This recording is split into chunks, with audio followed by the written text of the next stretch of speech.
না দিদার সাথে লাগবে না, দিদা পারবে না তোমাকে সামলাতে। দেখো না চা খেতে বসেছে, সবার মাঝখানে বসে পড়েছে।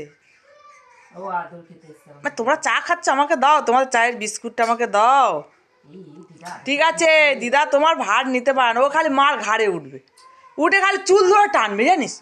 সেই ছোটবেলাতে মনে আছে দিদার চুল ধরে টানতো, সেটা এখনো মনে আছে। হ্যাঁ ওরকম করে না, সবাইকে চা খেতে দাও। কোলে বসাটা কি বোঝে যে কেউ আসলে কোলে বসতে হয়, দেখেছো পুরো মানুষের মতো গো গে কি সুন্দর কোলে বসে পড়ে। আমিও যদি বকি গেটটা বাস আমার কোলে বসে পড়ে। বাবা কোলে বসলে কেউ কিছু বলতে পারবে না। তা বুড়ো দাদু সব বোঝে, আর বুড়ো দাদু সব বোঝে। হ্যাঁ এটা বুড়ো বুড়ো দেখ যা যা, ওই ঘরে ছিল, এই ঘরে চলে এসছে, যেই দেখেছে আমরা সব বসে চা খাচ্ছি ব্যাস চলে এসছে।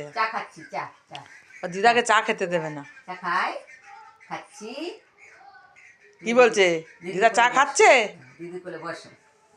বসো চুপচাপ শান্ত হয়ে বসো, সবাইকে বসতে দাও, কথা বলতে দাও। আচ্ছা আচ্ছা আচ্ছা ঠিক আছে ঠিক আছে। সেই ঘুরে ফিরে দিদার কাছে